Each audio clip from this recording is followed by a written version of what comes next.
I was cheated on by my wife for 5 years. During the divorce, my ex-wife said it was me to blame for all of this. I never thought I'd be sitting here, reflecting on a life that feels like a novel I never wanted to read, let alone live.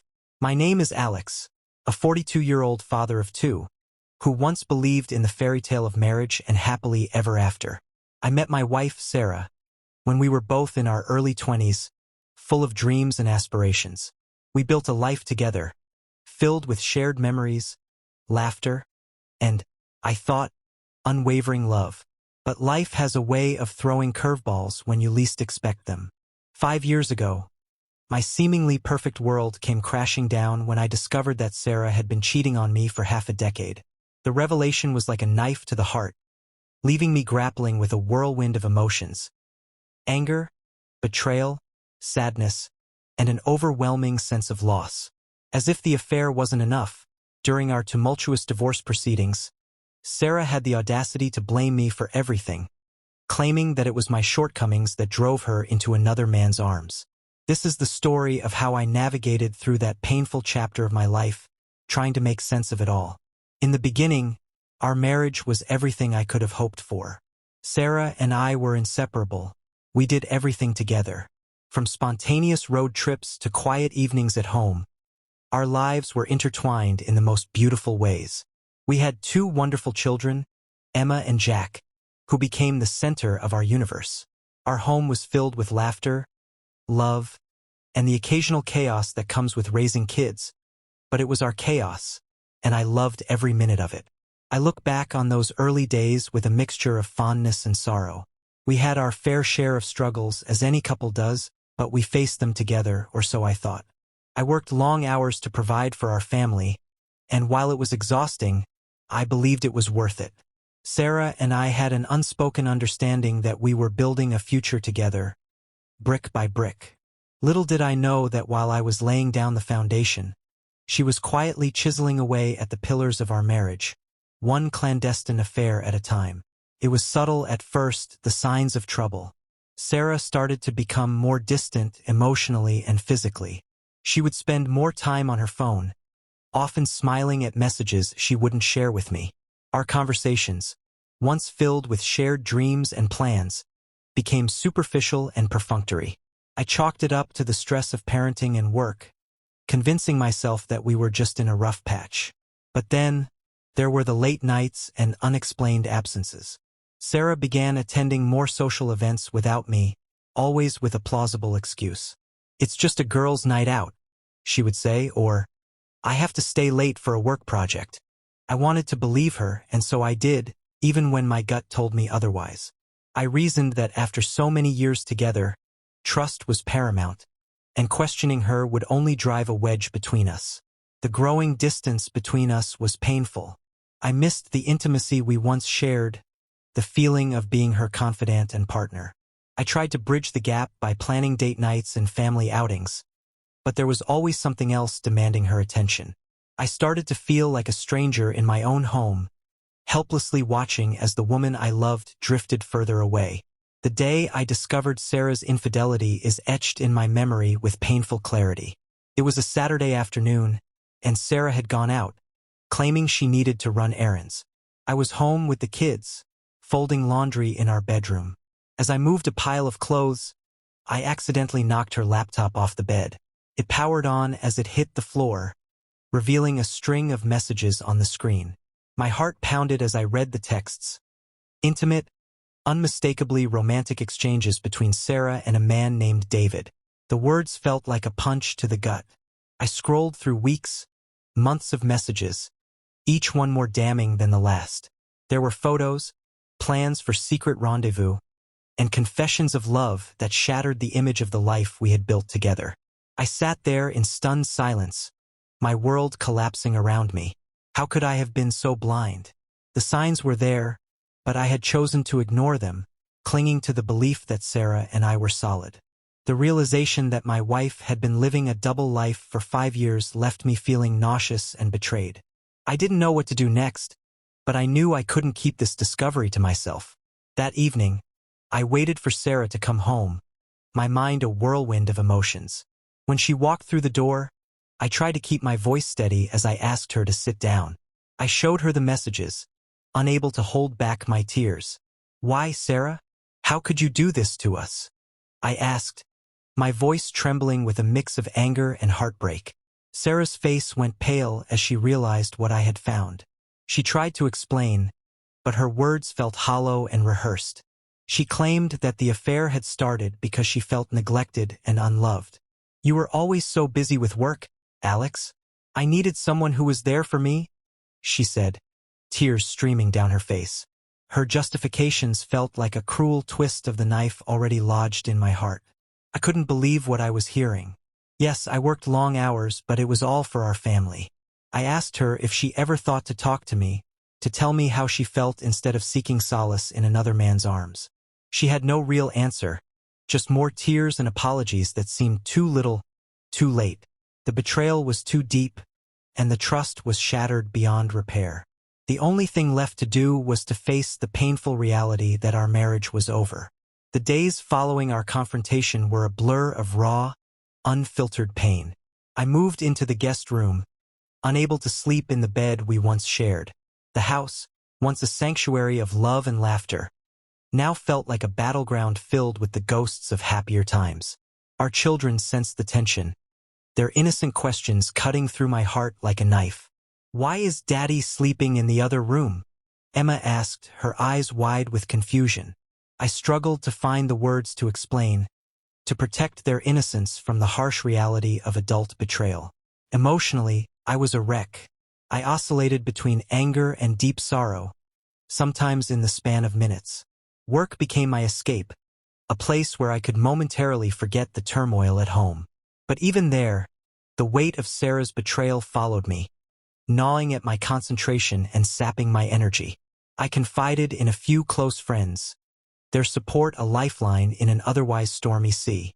They listened without judgment, offering words of comfort that helped me keep afloat. In the quiet moments, when the kids were asleep and the house was still, I found myself grappling with a profound sense of loss. I mourned not just the end of our marriage, but the future we had planned together. The vacations we would never take, the milestones we would never celebrate as a family. I realized that the woman I thought I knew, the life I thought I had, were gone. And in their place was a painful void, one that I didn't know how to fill. As weeks turned into months, it became painfully clear that reconciliation was not an option. The trust was irreparably broken, and every attempt at conversation with Sarah only led to more arguments and blame shifting. I could see the toll it was taking on our children, their once carefree laughter now replaced with a tense, uncertain silence. Making the decision to file for divorce was one of the hardest choices I've ever faced. I sat at the dining table one evening, surrounded by legal documents, my hands trembling as I signed my name. The reality of ending a marriage that had spanned over a decade weighed heavily on me. I had to confront the fact that the dreams we once shared were now just fragments of a past life. Sarah didn't take the news well. She pleaded, then raged, accusing me of giving up too easily. But I had made my decision. I knew that staying together for the sake of appearances would only prolong the agony for all of us. I had to think of the kids and what was best for them. I wanted them to grow up in a home where love and respect were genuine, not forced. The moment I handed Sarah the divorce papers, I felt a mix of sorrow and relief. It was the beginning of the end, but also the start of a new chapter, one that I hoped would eventually lead to healing and peace. The divorce proceedings were a grueling process. Each meeting with the lawyers felt like another wound reopening, a fresh reminder of our broken marriage. Sarah was combative, insisting on fighting over every detail, from custody arrangements to the division of assets. What should have been straightforward became a drawn-out battle, adding to the emotional toll on everyone involved. We had to sit through numerous mediation sessions, where tensions often ran high. Sarah's demeanor during these sessions oscillated between bitterness and sorrow. She was adamant about keeping the house, arguing that it was best for the children. I agreed, not wanting to disrupt their lives any more than necessary. My priority was their well-being, even if it meant making personal sacrifices. The hardest part was discussing custody. The thought of not seeing Emma and Jack every day was unbearable. We eventually settled on joint custody, but the logistics were complex, and the thought of splitting holidays and weekends was heart-wrenching. Every decision felt like a compromise of the life I had envisioned for us. As we signed the final agreement, the reality of our separation hit me with full force. This was it, the end of an era. All I could do was hope that, in time, we would find a new sense of normalcy for the sake of our children. Throughout the divorce process, Sarah's accusations against me became more pointed and cruel. She insisted that our marriage had failed because of my faults, claiming I was emotionally distant, too focused on work, and neglectful of her needs. Her words stung deeply, adding salt to an already gaping wound. During one particularly heated mediation session, Sarah unleashed her full arsenal of blame. "You were never there for me, Alex. Always at the office, always too busy. You pushed me away," she said, her voice quivering with anger and resentment. Her words cut through me, and for a moment, I almost believed her narrative. Had I really been that absent? Had my efforts to provide for our family driven her into another man's arms? I tried to defend myself, to explain that my long hours were for the sake of our family's future. But she wouldn't hear it. In her eyes, I was the villain, the reason our marriage crumbled. It was a bitter pill to swallow, especially when I knew I had done my best to balance work and family life. Her accusations left me questioning everything I had believed about our relationship. The guilt and self-doubt gnawed at me, but I also knew that blaming me was her way of justifying her actions. In the end, I had to accept that her perspective was part of her own struggle to cope with what she had done. In the aftermath of our divorce, I found myself reflecting deeply on our marriage, what went wrong, what could have been different, and what I could learn from the experience. I realized that our relationship had its strengths and weaknesses. Like any marriage, we had shared dreams and moments of joy that I cherished deeply. However, I also saw now more clearly the cracks that had begun to form long before I discovered Sarah's infidelity. I questioned whether I had been too focused on my career, inadvertently neglecting Sarah's emotional needs. While I knew my dedication to work was driven by a desire to provide for our family, I wondered if I could have been more present, more attentive to her feelings. Communication, or lack thereof, played a significant role in our unraveling. We had drifted apart emotionally, each of us carrying our own burdens and frustrations without effectively sharing them with each other. Despite the pain and betrayal, I acknowledged that healing would come not from dwelling on blame but from understanding and forgiveness, both for Sarah and for myself. I had to forgive her for the betrayal, not because she deserved it, but because holding on to anger and resentment would only poison my own heart. And I needed to forgive myself for not seeing the signs earlier, for not insisting on deeper conversations, for believing that love alone could overcome any obstacle. Through this reflection, I began to see the possibility of rebuilding my life. I focused on being a supportive father to Emma and Jack, nurturing our bond and creating new memories together. I sought solace in hobbies and reconnecting with friends who had been a source of strength during the darkest times. Slowly, I started to glimpse a future where the pain of the past could be transformed into lessons learned and resilience gained. Coping with the aftermath of divorce was a journey marked by both challenges and small victories. There were days when the weight of loneliness and betrayal felt unbearable, when the echoes of our shattered marriage reverberated through every corner of my life. But I refused to let bitterness define me. Instead, I focused on taking small steps toward healing and rebuilding. Support from friends and family became my lifeline. Their unwavering presence and empathy helped me navigate the turbulent waters of grief and loss. They listened without judgment, offering comfort and encouragement when I needed it most. Their reassurance reminded me that I was not alone in my pain, that healing was possible with time and self-care. I immersed myself in activities that brought me joy and a sense of purpose. I rediscovered passions that had taken a back seat during my marriage, finding solace in creative pursuits and outdoor adventures. These moments of respite provided a much-needed reprieve from the emotional turmoil, allowing me to reconnect with my own identity and aspirations. As I embraced single parenthood, I learned to cherish the moments spent with Emma and Jack, finding strength in being their constant source of love and stability. We created new routines and traditions, forging a bond that grew stronger with each passing day. Their resilience inspired me to be the best father I could be, despite the challenges we faced as a fractured family. Moving on meant embracing forgiveness not just of Sarah, but of myself. I forgave her not because she deserved it, but because holding on to anger only hindered my own healing. And I forgave myself for my perceived shortcomings as a husband, recognizing that I had done the best I could with the knowledge and circumstances I had at the time. In the quiet moments before sleep, I allowed myself to dream again, of a future filled with possibility and newfound strength. The scars of betrayal would always be a part of me, but they no longer defined my path forward. I was rebuilding my life, one small victory at a time, with hope guiding me toward a brighter tomorrow.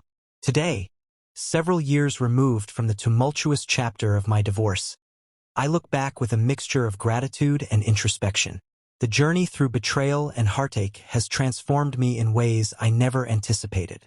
I have emerged stronger, more resilient, and with a deeper understanding of love and forgiveness. Emma and Jack have adjusted remarkably well to our new normal. While co-parenting has its challenges, Sarah and I have found a way to communicate civilly for the sake of our children. We have both moved on with our lives, forging separate paths that, while divergent, intersect in our shared commitment to our children's well-being. Reflecting on my marriage and its unraveling has taught me valuable lessons about communication, trust, and the importance of nurturing relationships. I have learned to listen more deeply, to be present in moments of joy and sorrow, and to prioritize emotional connection in all my interactions. The scars of betrayal may never fully fade, but they no longer define me. I have found peace in forgiveness, not just for Sarah, but for myself as well. I have let go of the resentment and anger that once consumed me, choosing instead to focus on building a future grounded in authenticity and compassion. As I continue to navigate life's challenges and triumphs, I carry with me the wisdom gained from my experiences. I cherish the love and support of friends and family who stood by me during my darkest hours, and I embrace each new day with gratitude, knowing that I have the strength to face whatever may come. My story is one of resilience, growth, and the enduring power of the human spirit. It is a testament to the healing power of time and the transformative journey of self-discovery. And while the road ahead may be uncertain, I walk it with courage and hope, ready to embrace the possibilities that lie ahead.